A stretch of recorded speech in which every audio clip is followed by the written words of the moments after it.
ಅರೆ ಕಡಿಮೆ ಹಾಕು ಆದ್ರೆ ಅಸಲಿ ಹಾಕು. MDH ಕಾಶ್ಮೀರಿ ಕೆಂಪು ಮೆಣಸಿನ ಪೌಡರ್. ಕಾಶ್ಮೀರದಲ್ಲಿ ಪ್ರವಾಸಿಗರ ಮೇಲಿನ ದಾಳಿ ಇಡೀ ದೇಶವನ್ನೇ ಕೊತ ಕುದಿಯುವಂತೆ ಮಾಡಿದೆ. ಪಾಕ್ ಪ್ರಚೋದಿತ ಉಗ್ರರನ್ನ ಮಟ್ಟ ಹಾಕಬೇಕು, ರಣ ಹೇಳಿ ಪಾಕಿಸ್ತಾನವನ್ನ ಮಟ್ಟ ಹಾಕಬೇಕು ಅಂತ ಕೂಗು ಎದ್ದಿದೆ. ಪ್ರಧಾನಿ ಮೋದಿ ಸಹ ಪ್ರತಿಕಾರದ ಪ್ರತಿಜ್ಞೆ ಮಾಡಿದ್ದಾರೆ. ಆದರೆ ಖುದ್ದು ಕೇಂದ್ರ ಸರ್ಕಾರವೇ ಉಗ್ರರ ದಾಳಿ ನಡೆಯುವಲ್ಲಿ ಭದ್ರತಾ ವೈಫಲ್ಯ ಇದೆ ಅನ್ನೋದನ್ನ ಒಪ್ಪಿಕೊಂಡಿದೆ ಅಂತ ಗೊತ್ತಾಗಿದೆ. ಪ್ರತೀಕಾರ ಪ್ರತೀಕಾರ ಪ್ರತೀಕಾರ ಭಾರತದಾದ್ಯಂತ ಕಳೆದ 3 ದಿನಗಳಿಂದ ಕೇಳಿಸ್ತಿರೋದು ಇದೊಂದೇ ಕೂಗು. 26 ಅಮಾಯಕರ ನೆತ್ತರು ಹರಿಸಿದ ನರರಾಕ್ಷಸರನ್ನ ಸಂಹರಿಸಬೇಕು ಅನ್ನೋದೇ 140 ಕೋಟಿ ಭಾರತೀಯರ ಬಯಕೆಯಾಗಿದೆ. ಮೃತಪಟ್ಟ ಅಮಾಯಕರ ಕುಟುಂಬಗಳ ಕಣ್ಣೀರು ಇನ್ನೂ ನಿಂತಿಲ್ಲ. ಈ ಕಣ್ಣೀರಿಗೆ ಉತ್ತರ ಕೊಡೋ ಕಾಲ ಈಗ ಬಂದೇ ಬಿಟ್ಟಿದೆ. 2019ರಲ್ಲಿ ನುಗ್ಗಿ ಹೊಡಿತೀವಿ ಅಂದಿದ್ದ ಮೋದಿ ಆಗ ನುಗ್ಗಿ ಹೊಡೆದಿದ್ರು. ಇದೀಗ ಮತ್ತೆ ವಾರ್ನಿಂಗ್ ಕೊಟ್ಟಿರೋದು ಪಾಕಿಸ್ತಾನಕ್ಕೆ ನಡುಕ ಶುರುವಾಗಿದೆ. From the soil of Bihar, I say to the whole world, India will identify, track and punish every terrorist and their backers. ಪ್ರಧಾನಿ ನರೇಂದ್ರ ಮೋದಿ ಉಗ್ರರ ವಿರುದ್ಧ ಗುಡುಗಿರೋ ಪರಿ ಇದು ಜಸ್ಟ್ ಸ್ಯಾಂಪಲ್. ಪಾಕಿಸ್ತಾನದ ವಿರುದ್ಧ ಕೇಂದ್ರ ಸರ್ಕಾರ ದಿಗ್ಬಂಧನದ ಸಮರವನ್ನೇ ಸಾರಿದೆ. ಒಂದಾದ್ಮೇಲೆ ಒಂದರಂತೆ ನಿರ್ಬಂಧ ವಿಧಿಸುತ್ತಿದೆ. ಗಡಿಗಳಲ್ಲಿ ಸೇನೆಯು ಸನ್ನದ್ಧ ಸ್ಥಿತಿಯಲ್ಲಿ ನಿಂತಿದೆ. ಭಾರತದ ಕ್ರಮಗಳನ್ನು ಕಂಡು ಪಾಕಿಸ್ತಾನ ಪುಕ ಪುಕ ಅಂತಿದೆ. ಪ್ರಧಾನಿ ಮಾತು ಮತ್ತು ಕೇಂದ್ರ ಸರ್ಕಾರ ಇಡುತ್ತಿರುವ ಹೆಜ್ಜೆ ಈಗ ಪಾಕಿಸ್ತಾನದ ವಿರುದ್ಧ ಯುದ್ಧ ಸಾರುತ್ತಾ ಅನ್ನೋ ಪ್ರಶ್ನೆ ಹುಟ್ಟಿಸಿದೆ. ಹಾಗಿದ್ರೆ ಯುದ್ಧ ಆಗೇ ಬಿಡುತ್ತಾ? ಪಾಕಿಸ್ತಾನದ ವಿರುದ್ಧ ಮೋದಿ ಸರ್ಕಾರ ಹಲ್ಲು ಮಸಿತಿರೋದು ಹೇಗೆ ಅಂತ ತೋರಿಸ್ತೀವಿ. ಅದಕ್ಕೂ ಮುನ್ನ ನಿನ್ನೆ ನಡೆದ ಸರ್ವಪಕ್ಷ ಸಭೆಯಲ್ಲಿ ಕೇಂದ್ರ ಹೇಳಿದ್ದೇನು ತೋರಿಸ್ತೀವಿ ನೋಡಿ.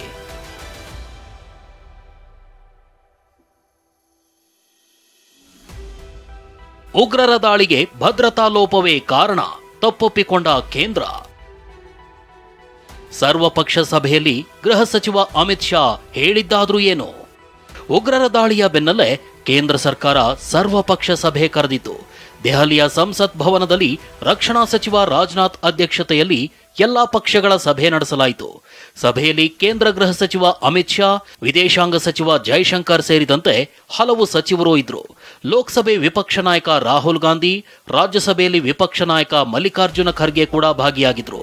ಒಟ್ಟು 12ಕ್ಕೂ ಹೆಚ್ಚು ಪಕ್ಷಗಳ ನಾಯಕರು ಸಭೆಯಲ್ಲಿ ಭಾಗವಹಿಸಿದ್ರು.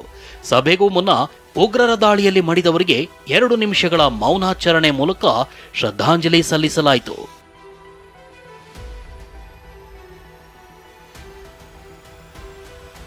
ಇನ್ನು ಸಭೆಯಲ್ಲಿ ಕೇಂದ್ರ ಸರ್ಕಾರ ಉಗ್ರರ ದಾಳಿಗೆ ಭದ್ರತಾ ಲೋಪವೇ ಕಾರಣ ಅಂತ ಒಪ್ಪಿಕೊಂಡಿದೆ ಅಂತ ಮೂಲಗಳು ಮಾಹಿತಿ ತಿಳಿಸಿವೆ.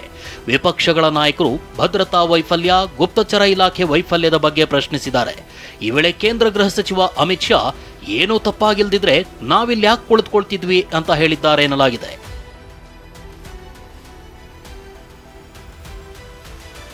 ಹೀಗೆ ಭದ್ರತಾ ಲೋಪವಾಗಿರುವ ಬಗ್ಗೆ ಅಮಿತ್ ಶಾ ಒಪ್ಪಿಕೊಂಡಿದ್ದಾರೆ ಅಂತ ಮೂಲಗಳು ತಿಳಿಸಿವೆ.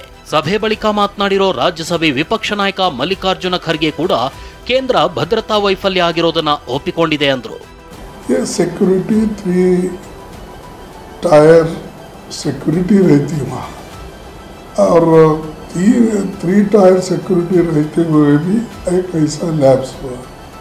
3 दिन में कम से कम 1000 लोग वहाँ गए हुए थे. इतने लोग जाने के बाद भी यही राहुल गांधी जी ने पूछा, 1000 लोग जब वहाँ गए हैं तो इसको पुलिस का पता रहना चाहिए इतनी संख्या में जब वहाँ गए हैं. तो ये सिक्योरिटी लैब्स है, ये सवाल भी उन्होंने उठाया.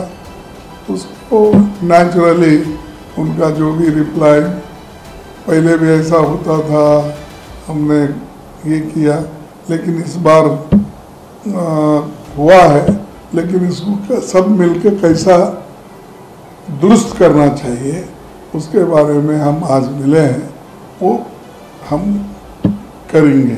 ಇಷ್ಟೇ ಅಲ್ಲ, ಪ್ರಧಾನಿ ಮೋದಿ ಈ ಮಹತ್ವದ ಸರ್ವಪಕ್ಷ ಸಭೆಗೆ ಯಾಕೆ ಬರಲಿಲ್ಲ ಅಂತಾನೂ ಮಲ್ಲಿಕಾರ್ಜುನ ಖರ್ಗೆ ಪ್ರಶ್ನೆ ಮಾಡಿದ್ದಾರೆ. कि ऐसे महत्वपूर्ण मीटिंग में प्रधानमंत्री जी खुद रहना जरूरी है, क्योंकि वो जो निर्णय लेते हैं वो फाइनल होता है। ಸರ್ವಪಕ್ಷ ಸಭೆಯಲ್ಲಿ ಕೇಂದ್ರದ ನಿರ್ಧಾರದ ಜೊತೆ ನಿಲ್ಲುವ ನಿರ್ಧಾರ. ಇನ್ನು ಸರ್ವಪಕ್ಷ ಸಭೆಯಲ್ಲಿ ಎಲ್ಲಾ ಪಕ್ಷಗಳು ಕೇಂದ್ರ ಸರ್ಕಾರ ಉಗ್ರರ ವಿರುದ್ಧ ತೆಗೆದುಕೊಳ್ಳುವ, ಪಾಕಿಸ್ತಾನದ ವಿರುದ್ಧ ತೆಗೆದುಕೊಳ್ಳುವ ಎಲ್ಲಾ ಕ್ರಮಗಳಿಗೂ ಒಪ್ಪಿಗೆ ಸೂಚಿಸಿವೆ. ಕೇಂದ್ರ ಸರ್ಕಾರದ ಜೊತೆ ನಿಲ್ಲುವ ಭರವಸೆಯನ್ನ ವ್ಯಕ್ತಪಡಿಸಿವೆ. यूनिफॉर्मली कंडेम किया है सबने जो हुआ है और पूरी सपोर्ट किया अपोजिशन ने सरकार को, कोई भी एक्शन नहीं। ಇನ್ನು ರಾಹುಲ್ ಗಾಂಧಿ ಇಂದು ಶ್ರೀನಗರಕ್ಕೆ ತೆರಳಲಿದ್ದು ಉಗ್ರರ ದಾಳಿಯಲ್ಲಿ ಗಾಯಗೊಂಡವರನ್ನ ಭೇಟಿ ಮಾಡೋ ಸಾಧ್ಯತೆ ಇದೆ ಅಂತ ಮಾಹಿತಿ ಸಿಕ್ಕಿದೆ. ಈ ಮಧ್ಯೆ ಭಾರತ ಮತ್ತು ಪಾಕಿಸ್ತಾನದ ನಡುವಿನ ಸಿಂಧೂ ನದಿ ಒಪ್ಪಂದ ಸ್ಥಗಿತಗೊಳಿಸುವ ನಿರ್ಧಾರಕ್ಕೆ ಕೇಂದ್ರ ಸರ್ಕಾರ ಬಂದಿದೆ. ಪಾಕಿಸ್ತಾನದ ಜಲ ಸಂಪನ್ಮೂಲ ಸಚಿವಾಲಯಕ್ಕೆ ಭಾರತದ ಜಲಶಕ್ತಿ ಸಚಿವಾಲಯದ ಕಾರ್ಯದರ್ಶಿ ಪತ್ರ ಬರೆದಿದ್ದಾರೆ. ಇದರಿಂದ ಪಾಕಿಸ್ತಾನದಲ್ಲಿ ನೀರಿಗೆ ತತ್ವಾರ ಶುರುವಾಗಲಿದೆ. ಈ ನಿರ್ಧಾರದ ಬಗ್ಗೆ ಮಾತನಾಡಿರೋ ಎಐಎಂಐಎಂ ಸಂಸದ ಅಸಾದುದ್ದೀನ್ ಓವೈಸಿ, ಕೇಂದ್ರ ಸರ್ಕಾರ ಏನೇ ನಿರ್ಧಾರ ತೆಗೆದುಕೊಂಡ್ರೂ ನಮ್ಮ ಒಪ್ಪಿಗೆ ಇದೆ, ಆದರೆ ತಡೆ ಹಿಡಿಯುವ ನೀರನ್ನ ಎಲ್ಲಿ ಸ್ಟೋರ್ ಮಾಡ್ತೀರಿ ಅಂತ ಪ್ರಶ್ನಿಸಿದ್ದಾರೆ. मगर आप बताइए हम पानी कहाँ रखेंगे? पानी तो क्या रखना पड़ेगा ना आपको। मैं ये देखिए, आपने तो देखिए वर्ल्ड बैंक इंडिया और पाकिस्तान में बैठकर ये ट्रीटी करवाया, वो सेंट्रल ऑफिसर है भाई, पानी को कहाँ रखेंगे आप? ಅದೇನೇ ಆದ್ರೂ ಪಾಕಿಸ್ತಾನದ ವಿರುದ್ಧ ಪ್ರತೀಕಾರ ಆಗಲೇಬೇಕು ಅನ್ನೋದು ಎಲ್ಲರ ಆಗ್ರಹವಾಗಿದೆ. ಕೇಂದ್ರ ಸರ್ಕಾರ ಇನ್ಯಾವ ದಿಟ್ಟ ಹೆಜ್ಜೆ ಇಡುತ್ತೆ ಕಾದು ನೋಡಬೇಕಿದೆ. ಹರೀಶ್, TV9, ನವದೆಹಲಿ. MDH ನ ಕಿಚನ್ ಅಲ್ಲಿದ್ರೆ ನಾವು ಎಲ್ಲವನ್ನು ಮಾಡಬಹುದು. ಬೆಂಗನ್ ಕಾ ಬರ್ತಾ, ಆಲೂ ಗೋಬಿ, ಬಿಂಡಿ ಮಸಾಲಾ, ಇನ್ನೂ ಬಹಳಷ್ಟು.